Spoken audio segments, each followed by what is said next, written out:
নমস্কার। বর্তমান সময়ের রেসপেক্টে সবথেকে শক্তিশালী রাজযোগ দেয় যে গ্রহটা, সেটা হলো রাহু। তার কারণ আমরা এক প্রকার রাহুর যুগেতেই বর্তমানে রয়েছি, অর্থাৎ mobile network, online media, modern technology, data science, এআইয়ের যুগেতেই আমরা বাস করছি। তাই রাহুকে কলির রাজাও বলা হয়েছে। রাহুকে বিভিন্ন নাম দেয়া হয়, যেমন মায়া, ছায়া, ভ্রম, ইলিউশন, পয়জেন, এক্সপেনশন ইত্যাদি বিভিন্ন নামে রাহুকে ডাকা হয়। হিন্দু মাইথোলজি অনুসারে রাহু হলো আমাদের এই গলার উপরের অংশটা, অর্থাৎ আমাদের হেড ফেসকে রিপ্রেজেন্ট করে রাহু। লক্ষ্য করে দেখবেন যে আমাদের এই হেড বা ফেসের মধ্যেই 5টা ইন্দ্রিয়, চোখ, কান, নাক, জিহ্বা, ত্বক রয়েছে। এবং আমাদের জীবনের ম্যাক্সিমাম প্রবলেমের কারণই হলো এই পঞ্চ ইন্দ্রিয়। আমরা মোটা কেন হই? তার কারণ আমাদের জিহ্বার উপরে কন্ট্রোল নেই। টেস্টি কোনো কিছু দেখছি, খেয়েই যাচ্ছি। মানুষের স্বভাব চরিত্র খারাপ কেন হয়? তার কারণ সে খারাপ জিনিস দেখছে। কেউ অশ্লীল ভাষা কেন বলে? মুখের ভাষা খারাপ কেন হয়? তার কারণ সে খারাপ কথা বা নোংরা কথা শুনছে। আমাদের স্পিচ অর্থাৎ কথার উপরে কন্ট্রোল না থাকার জন্যই যে জীবনের 90% প্রবলেমের সূত্রপাত হয়ে যায়। তাই রাহুকে পারসেপশান অর্থাৎ আমাদের পঞ্চ ইন্দ্রিয়ের মাধ্যমে যা কিছু আমরা অনুভব করছি, ফিল করছি, রিয়েলাইজ করছি, ধারণা করার চেষ্টা করছি, তাই হলো রাহু। এখন কিভাবে আপনারা বুঝবেন যে আপনার রাহু কেমন অবস্থায় রয়েছে? সবথেকে সহজ প্রসেস হলো, দেখুন যে পঞ্চ ইন্দ্রিয়ের উপরে আপনার কন্ট্রোল কতটা রয়েছে। আপনি হয়তো রাহুর প্রতিকার করেছেন, গোমেদ পড়েছেন বা অন্য কোনোভাবে রাহুর প্রতিকার করেছেন, কিন্তু দেখছেন যে জিহ্বার উপরে কন্ট্রোল নেই। টেস্টি খাবার দেখলেই আপনি নিজেকে আর সামলাতে পারছেন না। অন্যকে আঘাত করে কথা কিংবা অশ্লীল কথাবার্তা চাইলে না চাইলেও আপনার মুখ থেকে বেরিয়ে আসছে। আপনার মোবাইলে আপনি ঘন্টার পর ঘন্টা স্ক্রল করে যাচ্ছেন। আপনার চোখ, কানের খিদে মিটছেই না। তাহলে কি রাহু আপনার ভালো হয়ে গিয়েছে? রাহুর প্রতিকার কি কাজ করছে? বিষয়টা কিন্তু ভাববার বিষয়। রাহু যার ভালো হয়ে যায়, সে নিজের পঞ্চ ইন্দ্রিয়ের উপরে কন্ট্রোল কিভাবে করতে হয় তার আর্টসে বুঝে যায়। এখন আমি প্রথমে কেন বললাম যে আমাদের জন্ম ছকের সবথেকে শক্তিশালী রাজযোগ সৃষ্টি করে রাহুদেব, তার প্রথম কারণ হলো, এক তো আমরা রাহুর এরা বা রাহুর যুগে বাস করছি, আর রাজযোগ মানে আমাদের স্ট্যাটাস, পদমর্যাদা, মান সম্মান, খ্যাতি, পাওয়ার, পজিশন যে যোগ দেয়। আর রাহুও আমাদের ফেস ভ্যালু, আইডেন্টিটিকে রিপ্রেজেন্ট করে, পরিচিতিকে রিপ্রেজেন্ট করে। তাই রাহু রাজযোগের মাধ্যমে যে পরিচিতি বা যে খ্যাতি আমাকে দেবে, তা সর্বাধিক শক্তিশালী হয়ে থাকে। এখন সর্বাধিক শক্তিশালী রাজযোগ রাহুর মাধ্যমে কিভাবে তৈরি হয়? প্রথম যে কন্ডিশন, সেটা হলো রাহু যদি আপনার জন্মছকের দশম পতির সাথে কানেকশান তৈরি করে। ধরুন আপনি একজন এই কন্যা লগ্নের ব্যক্তি, তাহলে আপনার দশমপতি কে হবে? মিথুন রাশির মালিক বুধ। বুধের সাথে রাহু রয়েছে কোনো একটা ঘরে, তাহলে তা অত্যন্ত শক্তিশালী রাহুর মাধ্যমে রাজযোগ তৈরি করবে। কারণ দশম ভাব আমাদের কর্মভাব, অর্থাৎ এই যোগে আপনার কর্ম প্রকাশিত হবে। বিশেষ করে এই যোগ যদি আপনার জন্মকুণ্ডলীর সপ্তম থেকে দ্বাদশ ভাবের মধ্যে তৈরি হয়, তাহলে কর্ম সহজেই প্রকাশিত হয়ে যাবে। তার কারণ আমাদের জন্মছকের ফার্স্ট হাউস থেকে সিক্সথ হাউস হলো দিগন্ত, অর্থাৎ হরাইজনের নিচের ভাব। তাই 1 থেকে 6 ভাবকে পাতালের ভাবও অনেকে বলেছেন। এই ভাবের মধ্যে যে গ্রহগুলো থাকে তারা সহজে প্রকাশিত হতে চায় না, কিন্তু সপ্তম থেকে দ্বাদশ ভাব হলো দিগন্ত বা হরাইজনের উপরের ভাব। তাই এই ভাবগুলোতে যে গ্রহগুলো থাকে তারা সহজেই প্রকাশিত হয়। তাই এই যোগ যদি আপনার জন্মছকে থাকে সপ্তম থেকে দ্বাদশ ভাবের মধ্যে, তা আপনাকে কর্মের মাধ্যমে নাম পরিচিতি দেবে। এই যোগের কিন্তু ডার্ক সাইডও আছে। কিভাবে হতে পারে? আমি বললাম যে কর্মের মাধ্যমে আপনাকে নাম দেবে। সেই নাম সুনামও হতে পারে, আবার বদনামও হতে পারে। বদনাম কিভাবে হয়?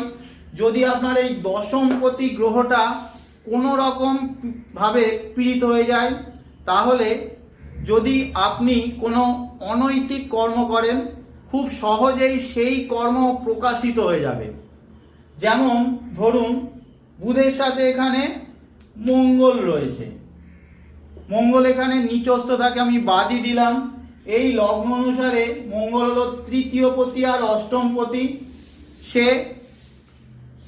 বুধকে পীড়িত করছে, তার সাথে সাথে মঙ্গল একটি ন্যাচারাল ম্যালিফিক প্ল্যানেট এবং বুধের চরম শত্রু। ফলে বুধ এখানে ভীষণ রকমভাবে পীড়িত হয়ে যাচ্ছে। ফলে এই যোগে আপনার অপকর্ম সহজে প্রকাশিত হয়ে যাবে। আদারওয়াইজ যদি এখানে দশমপতি গ্রহটা শুভ অবস্থায় থাকে, তাহলে আপনাকে সহজেই মান সম্মান, খ্যাতি, অথরিটি কর্মের মাধ্যমে সে দিয়ে দেবে। আর এক রকমভাবেও এই যোগ তৈরি হতে পারে যদি আপনার দশমপতির সাথে রাহুর নক্ষত্রগত এক্সচেঞ্জ বা পরিবর্তন হয়। কিভাবে হতে পারে? ধরুন এখানেই রাহু রয়েছে, এই একাদশ ভাবেতে রাহু এখানে অশ্লেষা অর্থাৎ 9 নম্বর নক্ষত্রে বসে রয়েছে। অশ্লেষা নক্ষত্রটা বুধের নক্ষত্র, অর্থাৎ এই লগ্ন অনুসারে দশমপতির নক্ষত্র। আর ধরছি এখানে বুধ রয়েছে, বুধ এখানে 6 নম্বর, অর্থাৎ আদ্রা নক্ষত্র। আদ্রা নক্ষত্রটা রাহুর নক্ষত্র, অর্থাৎ দশমপতি বসে রয়েছে রাহুর নক্ষত্রে আর রাহু বসে রয়েছে দশমপতির নক্ষত্রে। ফলে নক্ষত্রগত এক্সচেঞ্জও যদি আপনার দশমপতির সাথে রাহু থাকে, তাও অত্যন্ত শুভ কর্মকে আপনার সহজেই প্রকাশিত করে দেবে। দশমপতির সাথে রাহুর এই রকম কানেকশন ম্যাটেরিয়ালিস্টিক দিক থেকে যেমন শুভ, ঠিক তেমনইভাবে স্পিরিচুয়ালিটির দিক থেকেও শুভ। আপনারা হয়তো ভাবছেন রাহুর সাথে আবার স্পিরিচুয়ালিটির কি সম্পর্ক?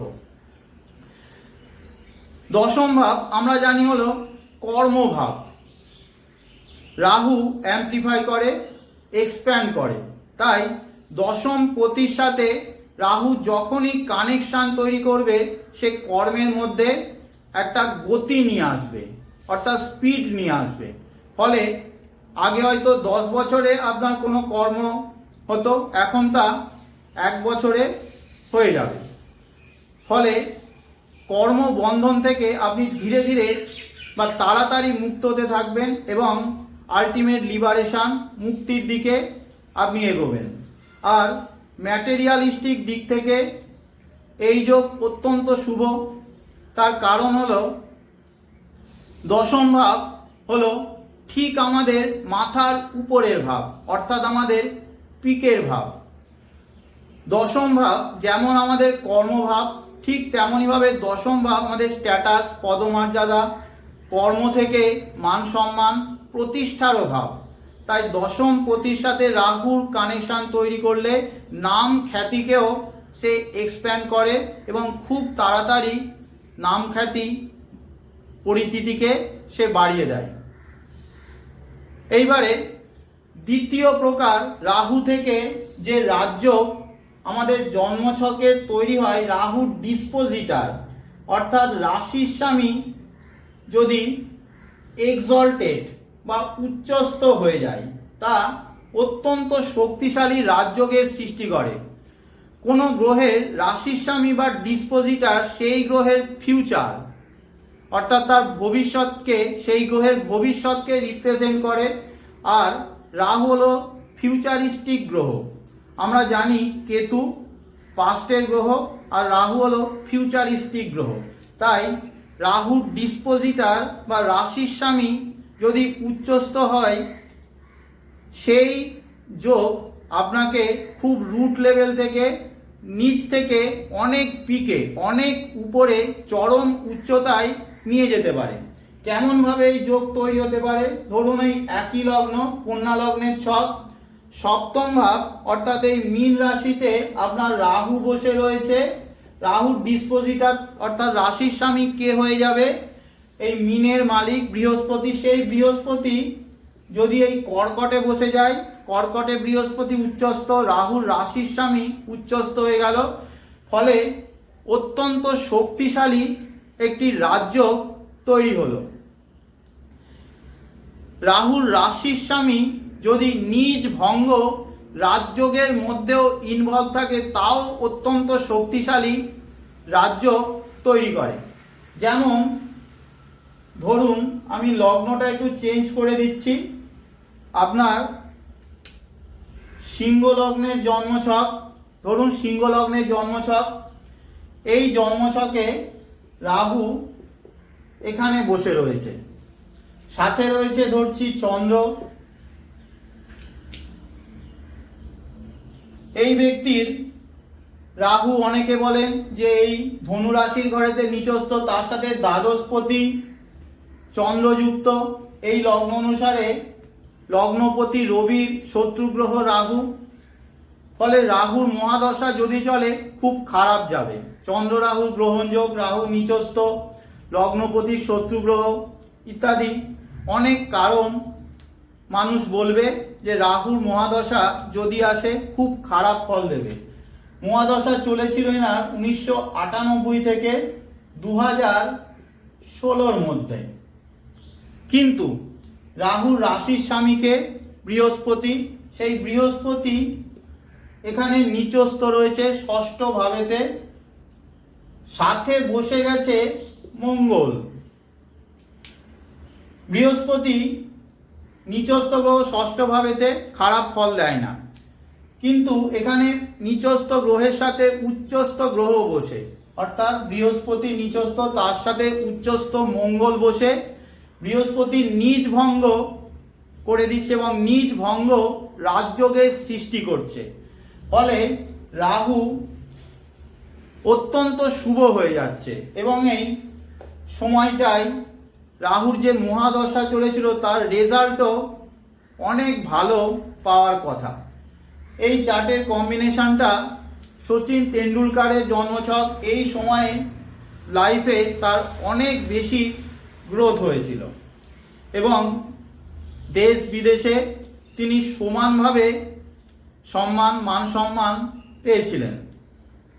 এইবারে তৃতীয় প্রকার যে রাজ্য রাহুর মাধ্যমে তৈরি হয়, সেটা হলো রাহুকে যদি কোনো উচ্চস্থ গ্রহ দেখে নেয়, তাও রাহুর মাধ্যমে অত্যন্ত শক্তিশালী রাজযোগের সৃষ্টি হয়। ধরলাম আপনি একজন এই মেষ লগ্নের ব্যক্তি, রাহু এই কর্কট রাশিতে বসে, অটোমেটিক কেতু তো এখানে থাকবেই, কিন্তু মঙ্গল রয়েছে এই মকর রাশির ঘরেতে, মকরে মঙ্গল উচ্চস্থ থাকে, ফলে উচ্চস্থ মঙ্গল রাহুকে দেখছে এবং রাহুর মাধ্যমে সে রাজ্য সৃষ্টি করছে। এটা অত্যন্ত শক্তিশালী, রাহুর তৃতীয় প্রকারের রাজ্য। রাহুর চতুর্থ প্রকার রাজ্য তৈরি হয় রাহুর ডিসপোজিটার বা রাশির স্বামী যখন রবির সাথে কনজাংশন তৈরি করে। অর্থাৎ ধরলাম রাহুর রাশির স্বামীকে, এখানে কর্কটের মালিক চন্দ্র, সেই চন্দ্র ধরছি এখানে বসে, সাথে রয়েছে রবি। এই রাহু কিন্তু তখন পজিটিভ হয়ে গেল, কারণ রবিও এক প্রকার আমাদের মান সম্মান, আমাদের পরিচিতির, আইডেন্টিটির কারক গ্রহ, তাই এবং আমাদের সোল আত্মারও কারক হলো রবি। ফলে এই রাহুও আমাদেরকে প্রবল পরিচিতি, মান সম্মান বাড়িয়ে দেবে। এইবার একটা বাস্তব চার্টের কম্বিনেশন আমি লিখছি।